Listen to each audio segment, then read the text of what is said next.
Hello, દુનિયામાં બધા દુઃખ ભગવાને મહિલાઓને જ આપ્યા છે. હું થયું પાછું? આજ સુધી જમવાનું શું બનાવું એ દુઃખ હતું, હવે તો શેના પર બનાવું એ પણ દુઃખ આપી દીધું. તે તો કરોલી ગેસનો બાટલો ઘેર છે જ ને. આ તો ખાલી બધા બોલે છે ને તો હું પણ બોલી. હા, જપનેલી જપ અહીંયા તું. હું બનાવ્યું છે આજે? હું બનાવ્યું આજે તો તમે આમ બૂમ પાડી દેશો એવું છે. જોરદાર મેનુ. એવું? હું પણ જો કાચી શકરટેટીનો ઓળો.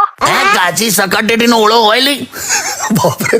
સાંભળો, હજુ પત્યું નથી. બીજું છે ભીંડાની ખીર, ભીંડાની ખીર અને પછી છે શેરડીનું અથાણું. શેરડીનું અથાણું કઈ રીતે હોય? ઓય છે ને, મેં કીધું ને બૂમ પડાઈ દઈશ. તું ગેસનો બાટલો ના બગાડલી મારી માં. અરે વેરાયટી. ના કહેવાય અને વેરાયટી શું યાર? લા કાકા કેમ રડું થઈ ગયા તમે? તા જોલા વચ્ચે સરગવાની સિંગો નથી તો કઢીમાં એને લીમડાના દાંતણ નાખ્યા. બોલ શું વાત કરે? પણ એ તો હવે તમને કઢીમાંથી લાકડી ચૂસવા જોઈએ છે એટલા માટે. હા, પણ તે દાંતણ ના હોય લી. કાકા લોકો તિથિ ને વાર જોઈને ઉપવાસ રાખે છે, હું આની આઈટમો જોઈને રાખું છું. શું થાય છે તમને? અરે કાકા બહુ ઢીલા પડી ગયા છે, રડું થઈ ગયા છે. એક કામ કરો, તમે હમણાં મૂકી દો, પછી વાત કરીએ.